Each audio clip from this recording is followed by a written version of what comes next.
Salam dalam nama Yesus Kristus untuk saudara-saudari yang mengikuti ibadah minggu hari ini. Kita bertemu kembali dalam ibadah minggu pertama setelah Minggu Trinitatis, Minggu Ketritunggalan Allah Bapa, Anaknya Yesus Kristus dan Roh Kudus. Marilah kita dengan sungguh-sungguh beribadah kepada Tuhan, memuji dan memuliakan nama Tuhan. Kami memuji Engkau Tuhan, karena Tuhan telah menggenapi janji-Mu. Tuhan telah bersama kami di dunia ini di dalam Roh Kudus-Mu. Dengan Roh Kudus-Mu kami dipimpin untuk berjalan di jalan kebenaran-Mu, sehingga kerajaan-Mu semakin nyata di dunia ini. Sebab itu, sebagai bukti bahwa hidup kita telah dipenuhi oleh Roh Tuhan, hati dan pikiran kita hanya tertuju kepada Tuhan. Beribadahlah kepada Tuhan dengan sukacita, kita agungkan namanya, kita bernyanyi dari buku nyanyian HKBP nomor 648, Muliakanlah Allah Bapa.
Dan nama anaknya Tuhan Yesus Kristus, dan nama Roh Kudus yang menciptakan langit dan bumi. Amin. Berfirmanlah Tuhan Allah, aku takkan mengutuk bumi ini lagi karena manusia, sekalipun yang ditimbulkan hatinya adalah jahat dari sejak kecilnya. Dan aku takkan membinasakan lagi segala yang hidup seperti yang telah kulakukan. Selama bumi masih ada, takkan berhenti-henti musim menabur dan menuai, dingin dan panas, kemarau dan hujan, siang dan malam. Tuhan Allahku, Engkau sangat besar, Engkau yang berpakaian keagungan dan semarak. Haleluya. Haleluya, haleluya, haleluya.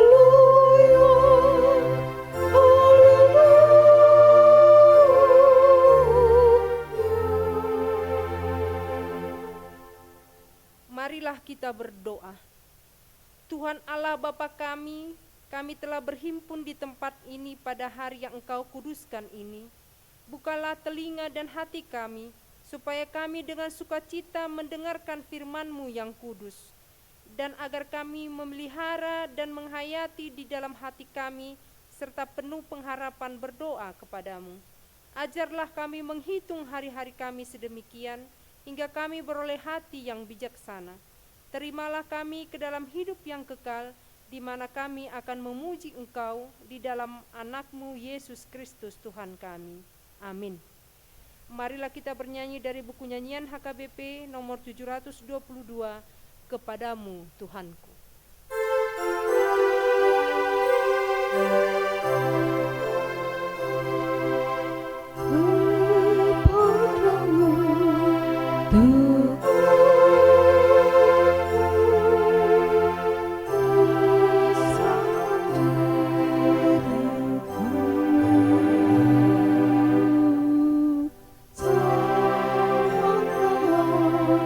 Jiwa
Marilah kita mendengarkan hukum Tuhan pada minggu hari ini, yaitu hukum Taurat kedua dan maksudnya.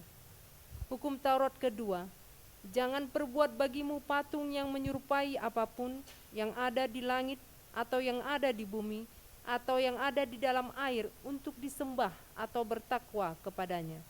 Maksudnya adalah Kita harus takut serta kasih kepada Allah, sebab itu jangan bersembah sujud kepada Allah lain atau meminta kehidupan daripadanya, dan jangan memanggil roh-roh atau berkeyakinan kepada tenungan-tenungan dukun, dan jangan yakin kepada benda-benda bermana atau sakti.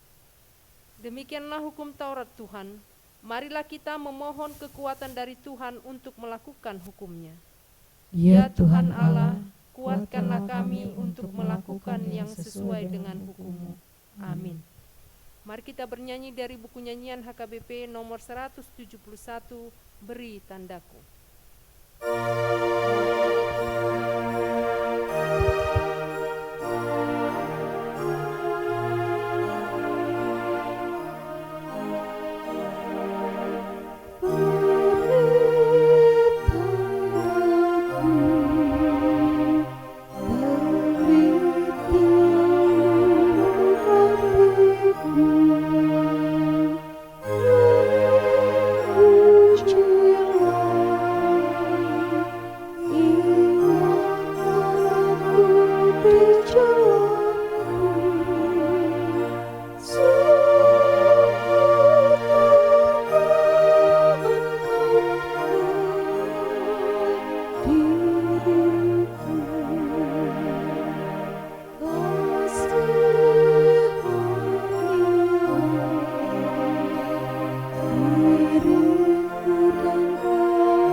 Jemaat yang dikasihi Tuhan, marilah kita mengaku dosa kita, seraya memohon pengampunan di dalam nama Tuhan kita Yesus Kristus.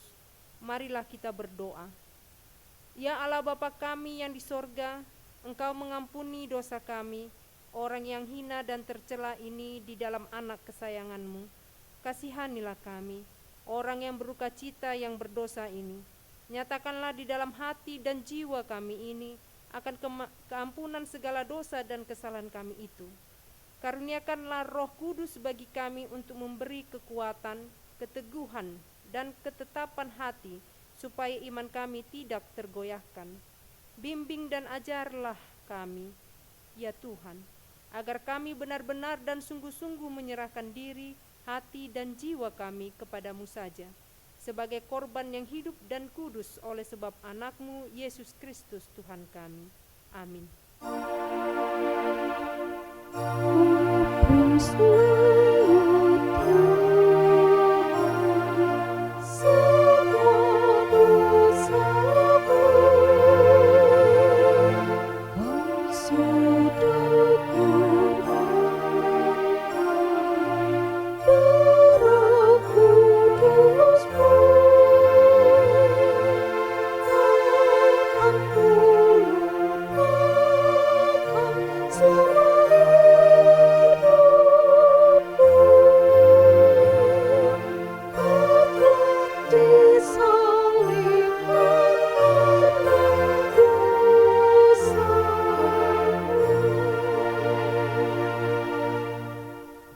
Marilah kita mendengar janji Tuhan tentang pengampunan dosa. Demikian firman Tuhan, Engkau memberati aku dengan dosamu, Engkau menyusahai aku dengan kesalahanmu. Akulah dia yang menghapus dosa pemberontakanmu oleh karena aku sendiri, dan aku tidak mengingat-ingat dosamu. Kemuliaan bagi Allah di tempat yang maha tinggi. Amin. Mari kita bernyanyi dari buku nyanyian HKBP nomor 169, Ya Juru Selamatku.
kita mendengar firman Tuhan yang ditetapkan untuk minggu hari ini, tertulis pada kitab Kejadian 3 ayat 1 sampai 7. Adapun ular ialah yang paling cerdik dari segala binatang di darat yang dijadikan oleh Tuhan Allah. Ular itu berkata kepada perempuan itu, "Tentulah Allah berfirman, semua pohon dalam taman ini jangan kamu makan buahnya, bukan?" Lalu sahut perempuan itu kepada ular itu, "Buah pohon-pohonan dalam taman ini boleh kamu makan.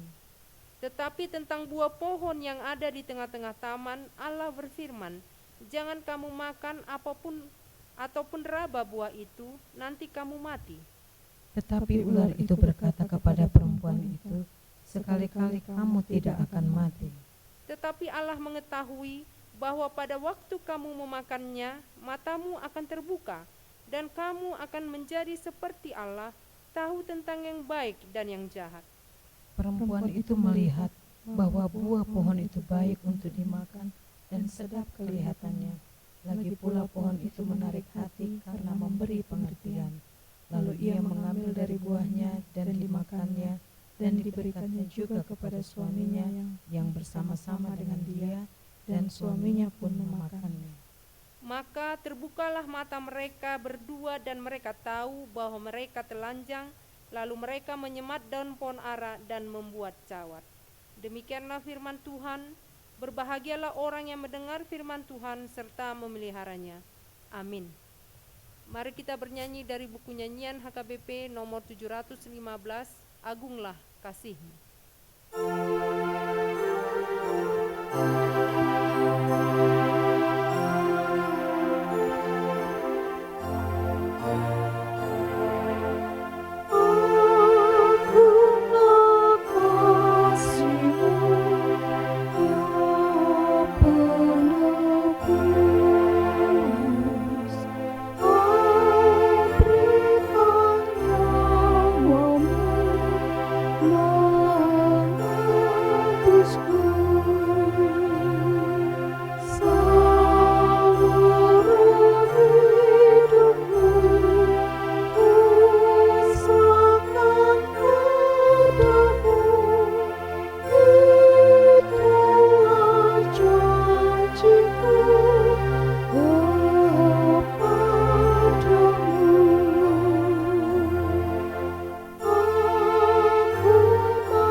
Marilah kita bersama-sama mengaku iman kepercayaan kita, sebagaimana teman-teman seiman di seluruh dunia, kita bersama-sama mengucapkannya.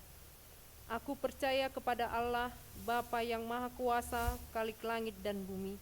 Aku percaya kepada Yesus Kristus, Anaknya yang tunggal Tuhan kita, yang dikandung daripada Roh Kudus, lahir dari anak darah Maria, yang menderita sengsara di bawah pemerintahan Pontius Pilatus, disalibkan, mati dan dikuburkan, yang turun ke dalam kerajaan maut, pada hari yang ketiga bangkit pula dari antara orang mati, naik ke sorga, duduk di sebelah kanan Allah, Bapa yang Maha Kuasa. Dari sana akan datang kelak untuk menghakimi orang yang hidup dan yang mati. Aku percaya kepada Roh Kudus dan adanya satu gereja yang kudus, persekutuan orang kudus, pengampunan dosa, kebangkitan daging, dan hidup yang kekal. Amin.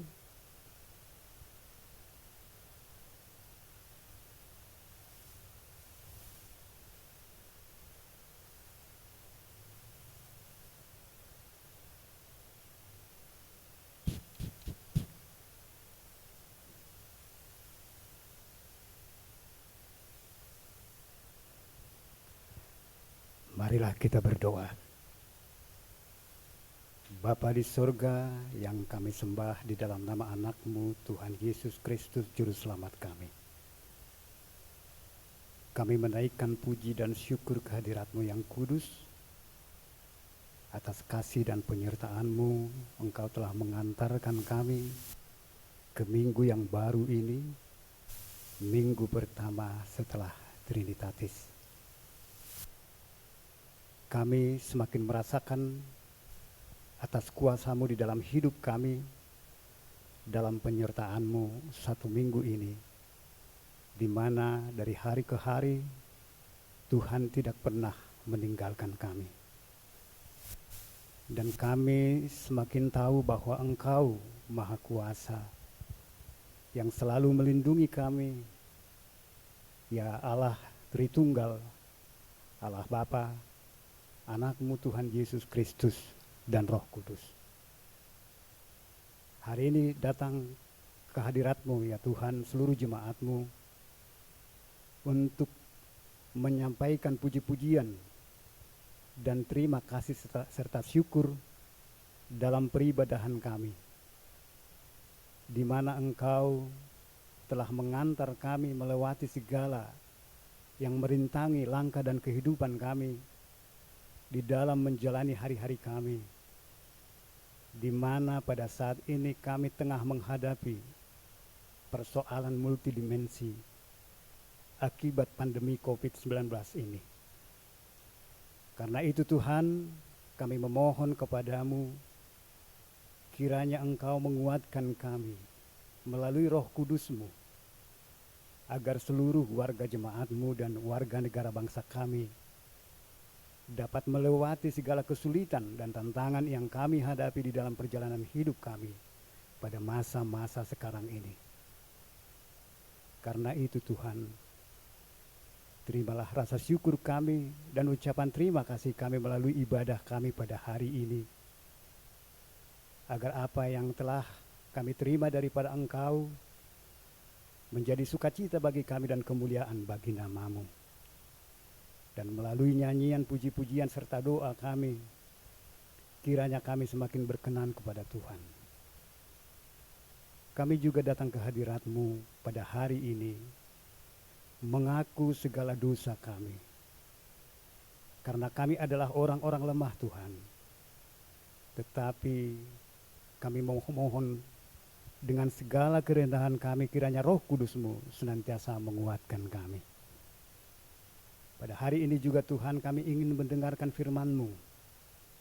Kiranya firman yang akan kami dengar menjadi kekuatan baru bagi kami, agar kami mampu untuk lebih mengenal segala kehendak-Mu di dalam hidup kami. Agar kami semakin mampu melawan segala godaan-godaan dunia, tetapi kami semakin tunduk kepada Engkau dan melakukan segala kehendak-Mu sedaya mampu kami. Ya Allah Bapa, berikan juga roh hikmat bagi hamba-Mu yang akan menaburkan firman-Mu hari ini, agar seluruh jemaat-Mu bersuka cita mendengar firman-Mu yang akan ditaburkan, dan juga seluruh jemaat-Mu mampu melakukan firman-Mu yang kami dengar hari ini di dalam kehidupan kami sehari-hari. Kami juga berdoa untuk pelayanan gereja-Mu ya Tuhan, kiranya roh hikmat daripada Engkau menuntun pimpinan kami, agar seluruh pelayanan gereja-Mu semakin berdampak dan semakin banyak orang yang percaya kepada Tuhan. Kami juga mendoakan pimpinan negara kami, agar Tuhan memberikan hikmat kebijaksanaan untuk memperjuangkan kesejahteraan warga masyarakat. Dan juga Tuhan, pemerintah yang pada saat ini sedang berjuang memutus mata rantai penyebaran virus corona. Engkau memberikan kekuatan bagi mereka, terutama para medis Tuhan, agar kiranya virus corona ini dapat teratasi. Kami juga berdoa kepada Tuhan untuk seluruh warga jemaat-Mu dan warga negara bangsa kami, di mana pada saat ini mungkin ada di antara kami yang mengalami duka atau kesedihan. kiranya roh-Mu, roh penghibur, akan menghiburkan mereka. Bagi orang-orang yang lemah, kiranya Tuhan menguatkan, dan juga bagi saudara-saudara kami yang mengalami sakit penyakit, kiranya Tuhan juga menyembuhkan. Ya Allah Bapa kami di sorga, inilah kami para umat-Mu yang telah Engkau tebus dari dosa-dosa kami. Terimalah doa, pujian dan permohonan kami ini yang kami sampaikan hanya melalui anak-Mu Tuhan Yesus Kristus, Juru Selamat kami yang hidup. Amin.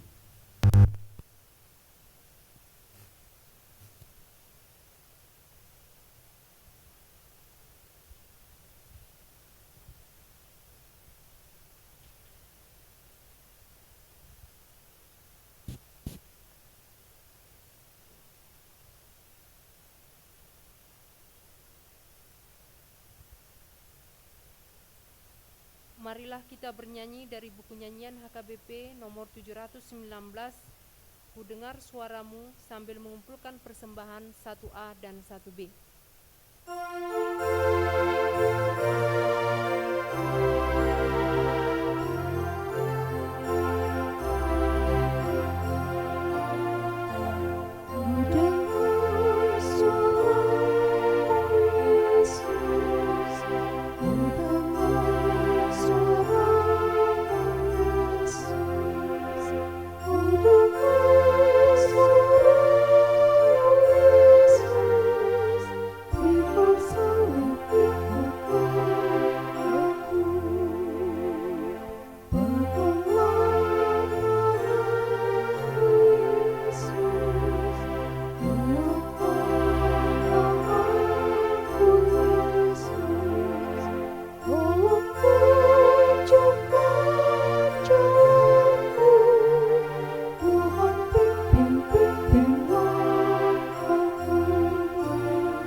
Kita berdoa. Damai sejahtera Allah yang melampaui segala akal, itulah yang memelihara hati dan pikiranmu di dalam nama Yesus Kristus Tuhan kita. Amin.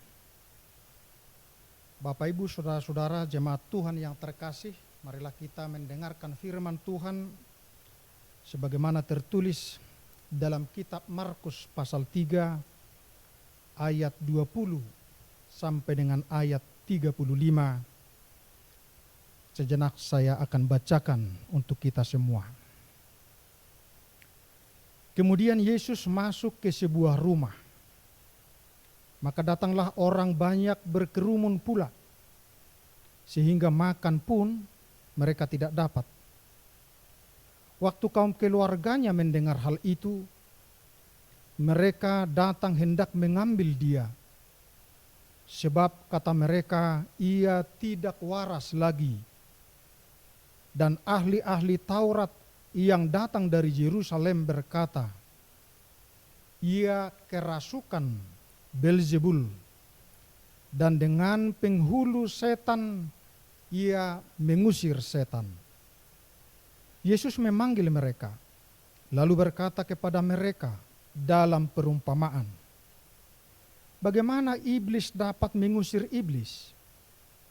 Kalau suatu kerajaan terpecah-pecah, kerajaan itu tidak dapat bertahan.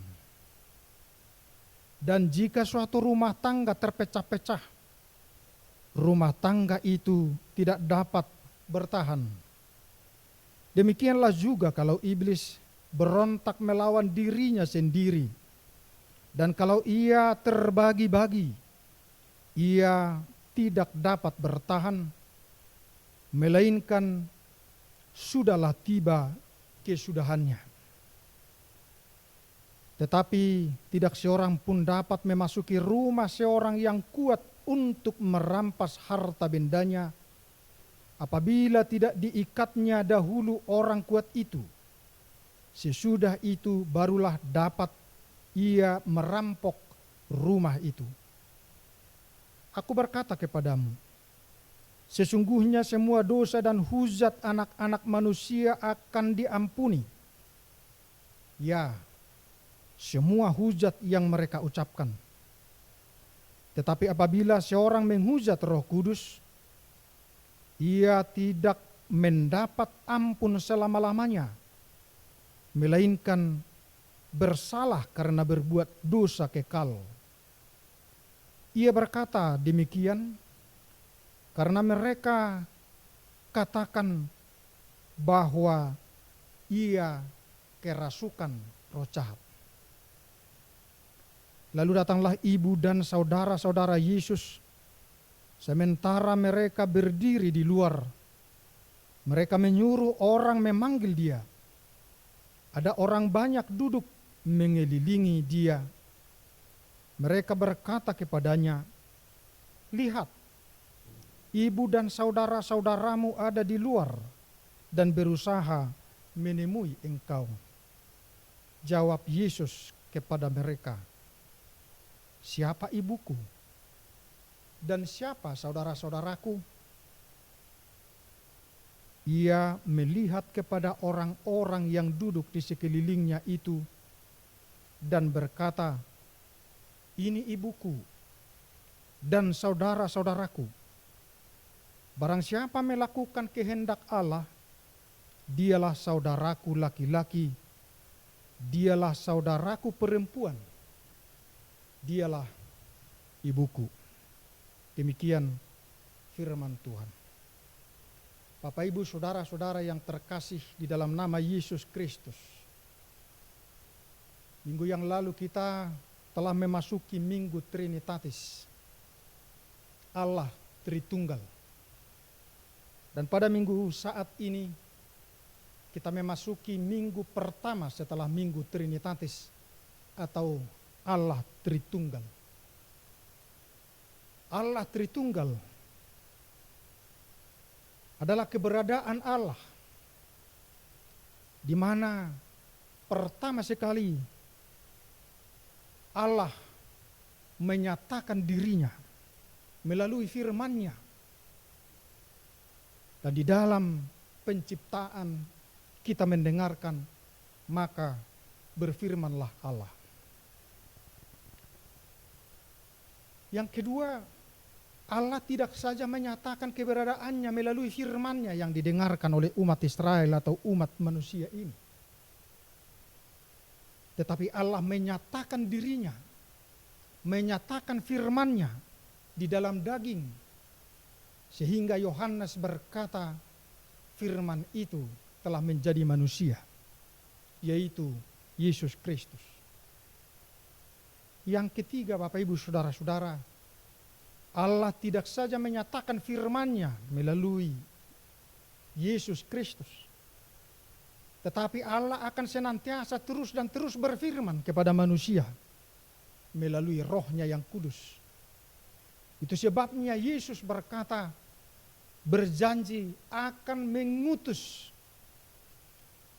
Roh Kudus untuk menjadi penghibur, menjadi sumber inspirasi, menjadi sumber pengajaran kepada umat manusia, supaya manusia mengenal apa kehendak Allah. Bapak, Ibu, saudara-saudara, pada minggu pertama setelah Trinitatis ini, Kita disapa oleh firman Tuhan melalui sebuah kisah nyata yang dialami oleh Yesus Kristus. Yang sebenarnya di dalam diri Yesus Kristus itu ada Roh Kudus. Tetapi orang-orang banyak pada saat itu, orang-orang atau ahli-ahli hukum Taurat pada saat itu menghina Yesus, menghujat Yesus. Bahkan yang pertama mereka katakan bahwa Yesus itu tidak waras. Saudara-saudara, kalau dikatakan tidak waras berarti Yesus itu seolah-olah mengalami gangguan jiwa. Gangguan jiwa merupakan kondisi kejiwaan yang menimbulkan pemikiran dan perilaku yang terganggu. Saya membaca Bapak Ibu Saudara-saudara di dalam Undang-Undang nomor 18 tahun 2014 tentang kesehatan jiwa, menyebutkan bahwa orang dengan gangguan jiwa adalah orang yang mengalami gangguan dalam pikiran, perilaku, dan perasaan yang terwujud atau termanifestasi dalam bentuk kesimpulan gejala dan atau perubahan perilaku yang bermakna, serta dapat menimbulkan penderitaan dan hambatan dalam menjalankan fungsi sebagai manusia. Saudara-saudara, tentu kita akan lebih mendalam mengenal orang yang dinyatakan mengalami gangguan jiwa atau orang yang tak waras dengan melihat apa kira-kira ciri-ciri utama dari orang yang tak waras. Saya coba menyebutkan di sini Bapak Ibu Saudara-saudara bahwa ciri-ciri utama daripada orang yang tak waras umpamanya adalah malas membersihkan diri sendiri sehingga terlihat kumal dan kotor. Mengalami kesulitan untuk berpikir, bahkan seolah-olah ada bayang-bayang yang sedang bersamanya, sehingga terkadang tiba-tiba mereka merasa takut dan tiba-tiba juga tertawa atau senyum. Mereka kehilangan gairah untuk bekerja, bahkan terkadang cemas, depresi, serta adanya perasaan yang tidak terkendali. Terkadang mereka agresif, kompulsif, meledak-meledak, atau menyendiri. Mereka mengumpulkan sampah, mereka mondar-mandir, dan lain sebagainya. Mereka dikuasai oleh khayalan atau halusinasi, atau melihat hal-hal yang tidak dapat dilihat oleh orang lain. Dari ciri-ciri seperti itu Bapak Ibu Saudara-saudara, yang menjadi pertanyaan adalah, apakah benar bahwa ciri-ciri orang dengan gangguan jiwa seperti itu ada pada diri Yesus Kristus? Jawabnya pasti tidak. Lalu mengapa muncul anggapan bahwa Yesus adalah orang tak waras atau orang yang hidup dengan gangguan jiwa? Semuanya itu hanyalah hujatan atau fitnah terhadap Yesus agar tidak semakin banyak orang yang percaya karena tanda-tanda keajaiban yang ia lakukan sebagaimana diceritakan oleh Markus pada bagian awal pasal 3 atau sebelum perikop khotbah ini, di mana Yesus menyembuhkan orang yang mati sebelah tangannya pada hari Sabat, tepatnya pada Markus 3 ayat 1 sampai dengan ayat 6. Dan Yesus juga menyembuhkan banyak orang. Kita temukan dalam Markus 3 ayat 10. Bapak Ibu Saudara-saudara, selain tuduhan orang banyak yang mengatakan bahwa Yesus adalah orang yang jiwanya sudah terganggu atau orang yang sudah tidak waras, tuduhan yang berikut datang juga dari ahli-ahli hukum Taurat yang menganggap bahkan menuduh Yesus sedang kerasukan Beelzebul. Beelzebul ini adalah pemimpin para iblis yang diyakini, dipahami, dan dipercayai oleh orang-orang Israel atau Yahudi sejak zaman Perjanjian Lama. Dan dengan pemahaman itu memang seolah-olah Yesus menggunakan setan untuk mengusir setan. Oleh karena itu, ini yang mau diluruskan oleh Yesus sendiri. Dan ini adalah salah satu penghujatan terhadap Roh Kudus, bahwa Yesus tidak pernah berkompromi, bahkan meminjam kekuatan, minta tolong kepada setan untuk melaksanakan tugasnya. Tetapi sebetulnya yang ada di dalam diri Yesus itu adalah Roh Kudus, bukan roh jahat. Hal yang sama Bapak Ibu Saudara-saudara juga kita temukan di dalam kitab Matius pasal 12 ayat 22 sampai dengan ayat 24. Sejenak saya bacakan demikian. Kemudian dibawalah kepada Yesus seorang yang kerasukan setan. Orang itu buta dan bisu. Lalu Yesus menyembuhkannya, sehingga si bisu itu berkata-kata dan melihat. Maka takjublah sekalian orang banyak itu, katanya, ia ini agaknya anak Daud. Tetapi ketika orang Farisi mendengarnya, mereka berkata, dengan Beelzebul, penghulu setan, ia mengusir setan. Bapak Ibu Saudara-saudara, sebetulnya Beelzebul ialah nama dari dewa orang-orang Kanani kuno, yang kemudian oleh orang-orang Yahudi menggunakannya sebagai sebutan untuk iblis.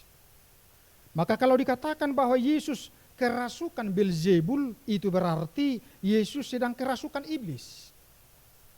Atau dalam terjemahan Bibel bahasa Batak, ahli-ahli hukum Taurat berkata, nasi buliso doibana, jala iduknya kasih bulisido, di pangasahon, laho, babelihon, kasih bulis.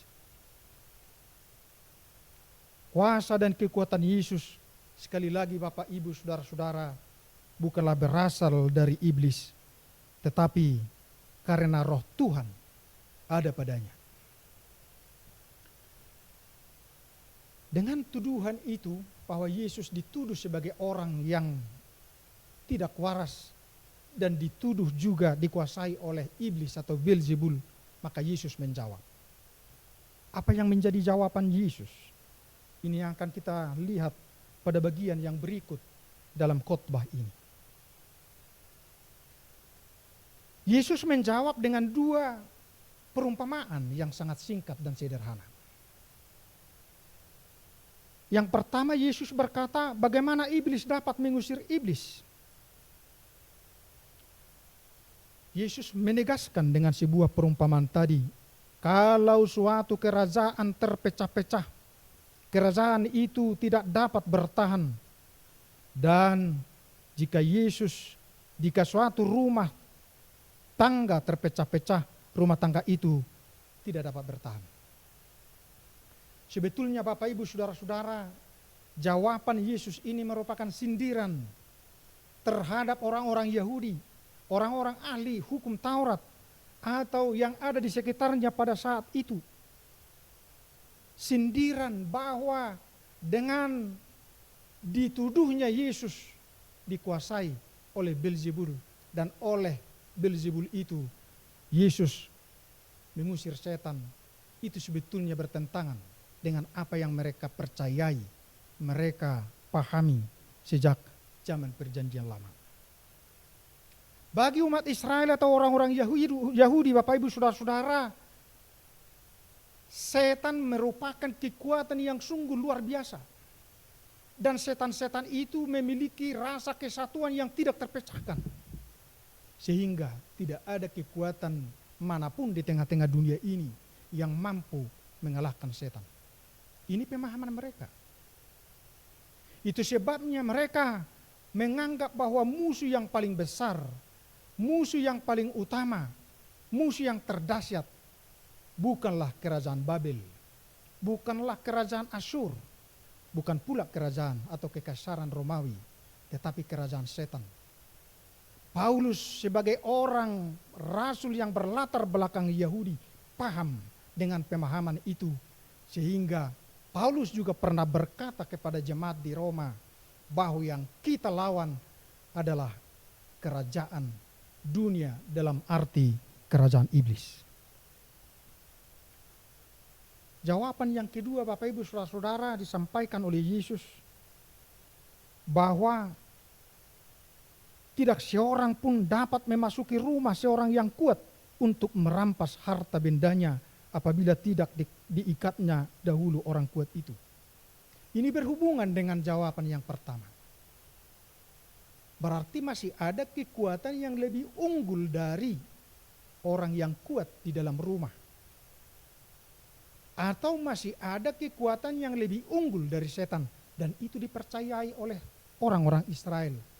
Bahwa jika orang Israel berkata tidak ada kemampuan satupun di dunia ini, kekuatan manapun yang mampu mengalahkan kekuatan setan. Tetapi mereka percaya hanya Allah yang mampu mengalahkan setan. Dengan kepercayaan seperti itu sebetulnya mereka sudah harus mengaku bahwa Yesus itu adalah Tuhan. Karena Yesus itu mampu mengalahkan setan-setan itu. Tetapi karena kepura-puraan, karena kemunafikan, karena kecemburuan, mereka menghujat Roh Kudus dengan berkata bahwa bukan Roh Kudus yang ada di dalam Kristus Yesus, tetapi Beelzebul, dan Yesus itu sedang dalam keadaan tidak waras. Dalam perumpamaannya yang kedua itu, Bapak Ibu Saudara-saudara, sangat sederhana dan sangat mudah untuk dipahami. Orang yang kerasukan setan harus dirampas dari setan yang menguasainya. Dipinjam di sini kata merampas atau dirampas. Maka harta benda di sini menggambarkan orang-orang yang sedang dikuasai oleh setan. Sementara seorang yang kuat menggambarkan setan atau iblis. Maka Yesus terlebih dahulu melumpuhkan, bahkan mengikat setan untuk menyelamatkan orang-orang yang dirasukinya. Saudara-saudara yang terkasih, bagian yang berikut dalam khotbah ini dan tentu sekali terkait dengan topik minggu ini yang mengatakan jangan menghujat Roh Kudus. Dosa kepada Yesus dapat diampuni, tetapi kepada Roh tidak. Mengapa Yesus berkata bahwa semua dosa dan hujatan dapat diampuni kecuali dosa kepada Roh Kudus? Jawabannya ada pada ayat 30 perikop khotbah ini, Bapak Ibu Saudara-saudara, di mana Yesus dituduh sebagai orang yang kerasukan roh jahat. Bukankah di dalam diri Yesus ada Roh Tuhan yang adalah juga Roh Kudus? Dari mana kita tahu bahwa di dalam diri Yesus itu ada Roh Tuhan?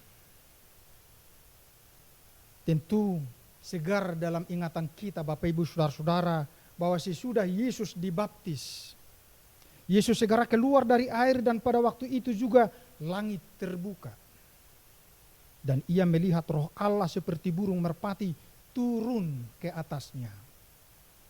Dapat kita baca dalam Matius 3 ayat 16 misalnya. Kemudian Roh Tuhan ada padaku, demikian Yesus pernah berkata. Roh Tuhan ada padaku, oleh sebab ia telah mengurapi aku untuk menyampaikan kabar baik kepada orang-orang miskin. Dan ia telah mengutus aku untuk memberitakan pembebasan kepada orang-orang tertawan dan penglihatan bagi orang-orang buta, untuk membebaskan orang-orang yang tertindas, untuk memberitakan tahun rahmat Tuhan telah datang.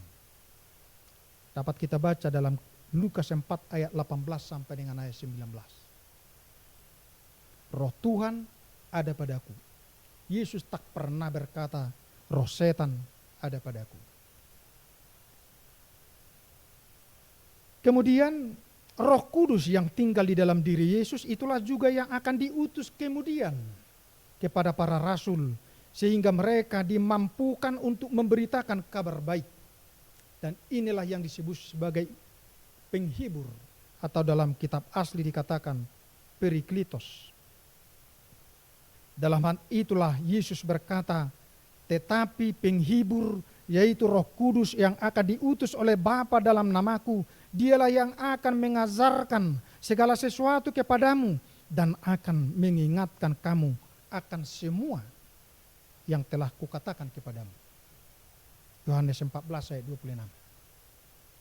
Oleh karena itu pemberitaan Injil tidak akan berjalan jika Tuhan tidak mengutus Roh Kudus kepada para rasul, bahkan kepada kita pada saat ini. Bahkan Roh Kudus itulah yang bersaksi tentang Yesus di dalam diri kita, sebagaimana dikatakan oleh Yesus sendiri. Jikalau penghibur yang akan kuutus dari Bapa datang, yaitu Roh kebenaran yang keluar dari Bapa, ia akan bersaksi tentang aku. Yohanes 15 ayat 26. Ia akan bersaksi tentang aku. Kemudian oleh karena Roh Kuduslah yang memberikan kesaksian tentang Yesus, maka menolak Roh Kudus berarti menolak kesaksian tentang Yesus. Menolak kesaksian tentang Yesus berarti menolak untuk percaya akan karya keselamatan, sekaligus menolak untuk hidup menurut kehendak Allah, sebagaimana Stefanus berkata dalam Kisah Para Rasul 7 ayat 15, hai orang-orang yang keras kepala dan yang tidak bersunat hati dan telinga, kamu selalu menentang Roh Kudus, sama seperti nenek moyangmu, demikian juga kamu. Roh Kuduslah keberadaan Allah yang terakhir untuk membimbing dan mengajar kita sepanjang masa, hingga kedatangan Yesus yang kedua kalinya. Oleh karena itu, menyangkal dan menghujat Roh Kudus ialah menolak kesempatan terakhir yang diberikan Tuhan bagi manusia untuk bertobat. Melanggar firman Allah, datang Yesus Kristus untuk menebus. Melawan Yesus Kristus ada Roh Kudus, todi namangot dihon.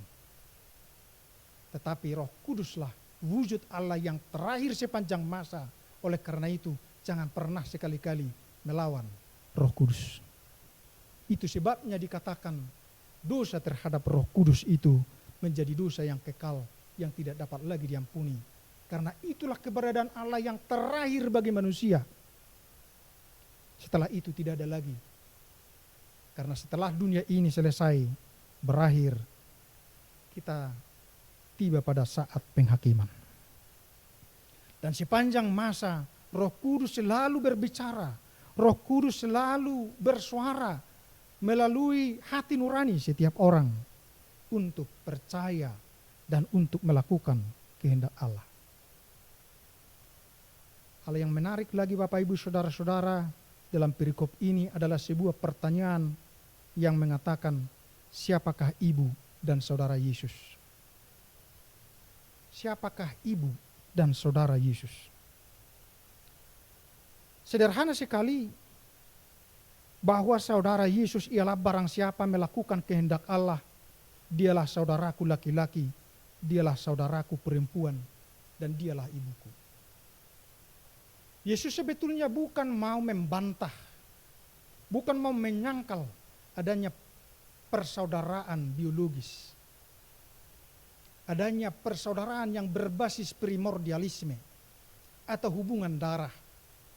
Tetapi Yesus mau menekankan adanya persaudaraan yang lebih luas, yang lebih besar, yang bukan hanya ada di Palestina atau di Israel, tetapi di seluruh dunia, dimanapun manusia itu berada, bila mereka percaya kepada Tuhan dan hidup sesuai kehendak Allah, mereka semua bersaudara. Dan oleh karena itu, dalam pengakuan iman kita, gereja yang kudus dan am, inilah rumah kita. Inilah tempat kita bersaudara di dalam Yesus Kristus. Karena kita sama-sama percaya dan melakukan kehendak Allah lewat kehidupan kita sehari-hari. Yesus tidak saja berkata, barang siapa melakukan kehendak Allah.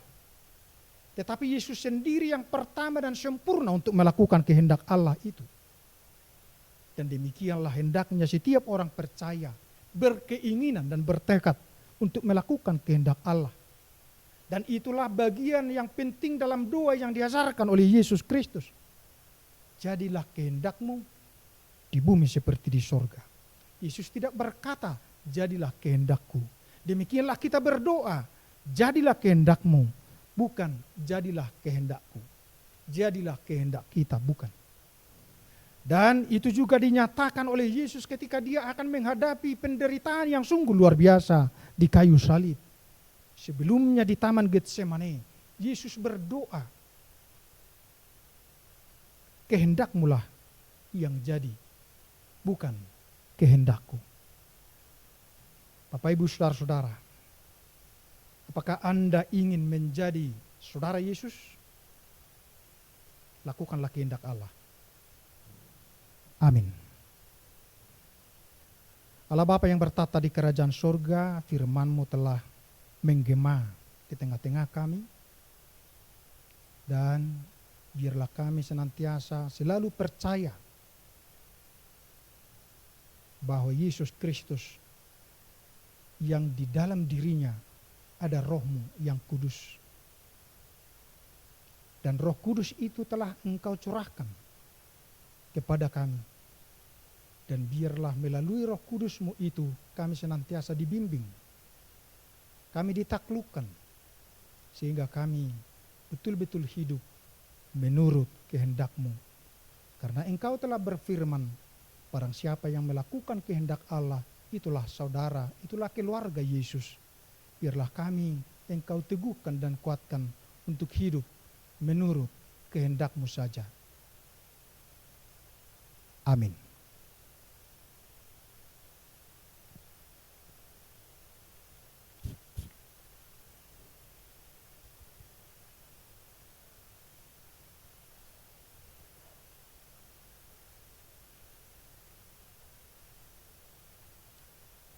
Marilah kita menyerahkan persembahan kita, persembahan kedua, keperluan ke kantor pusat HKBP.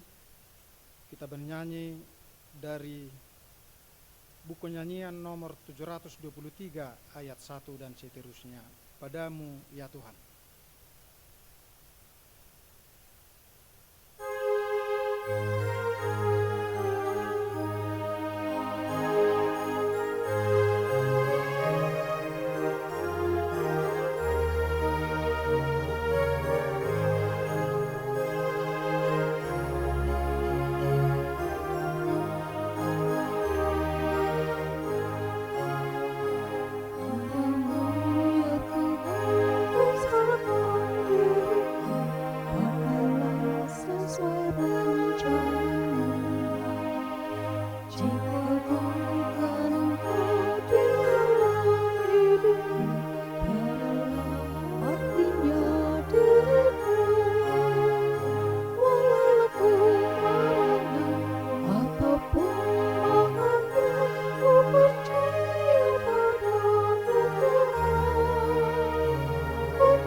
Kita bersyukur kepada Tuhan yang telah mengingatkan kita pada minggu hari ini untuk selalu setia dan percaya kepada Tuhan. Dengan hidup yang selalu setia dan percaya kepada firman Tuhan, maka kita layak menjadi keluarga kerajaan surga, karena Tuhan telah menjanjikan mahkota kehidupan bagi setiap orang percaya yang selalu hidup di dalam firman-Nya. Ya Tuhan Allah, mampukanlah kami untuk tetap setia melakukan kehendak-Mu sesuai dengan firman-Mu, supaya hidup kami selalu memancarkan sinar terang yang daripada-Mu. Berangkatlah, bawalah sinar terang yang dari Tuhan ke dunia ini, supaya dunia ini juga melihat terang sinar dari Tuhan, sehingga mereka percaya kepada Tuhan. Yakinlah, Tuhan akan menyertai kita sampai akhir zaman. Aku berdoa Tuhanku selama hidupku, di surga-Mu ku selalu memuji nama-Mu, bersinar selalu, itulah kehendak Yesus, bersinar selalu, aku bersinar terus. Marilah kita berdoa untuk menyerahkan persembahan kita kepada Tuhan. Ya Allah Bapa kami yang di sorga, kami mengaku bahwa Tuhan adalah sumber dari segala karunia yang melimpah dalam kehidupan kami masing-masing. Sebahagian daripada karunia itu kami serahkan kembali sebagai persembahan kepada Tuhan. Terimalah dan berkatilah persembahan umat-Mu ini, agar dapat kami pergunakan untuk pekerjaan dan pelayanan kerajaan Tuhan di dunia ini. Bukalah hati kami untuk mengenal betapa banyak berkat dan karunia yang kami peroleh dari Tuhan, supaya kami senantiasa bersyukur kepada-Mu. Di dalam nama Yesus Kristus Tuhan kami. Amin.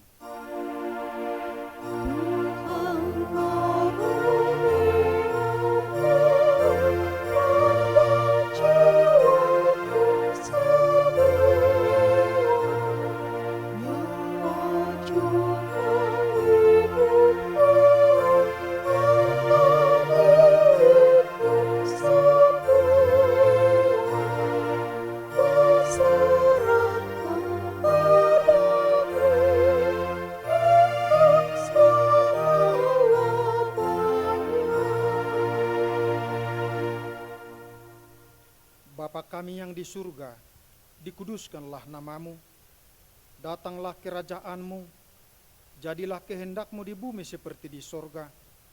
Berikanlah kami pada hari ini makanan kami yang secukupnya, dan ampunilah kami akan kesalahan kami, seperti kami juga telah mengampuni orang yang bersalah kepada kami. Dan janganlah membawa kami ke dalam pencobaan, tetapi lepaskanlah kami daripada yang jahat.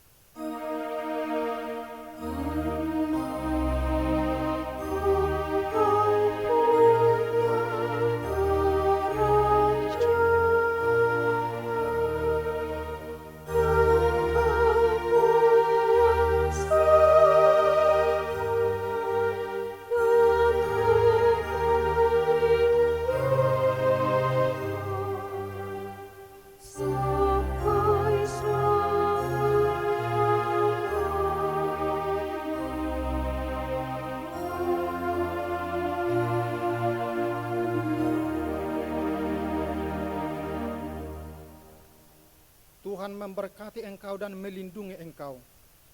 Tuhan menyinari engkau dengan wajah-Nya dan memberi engkau kasih karunia. Tuhan menghadapkan wajah-Nya kepadamu dan memberi engkau damai sejahtera.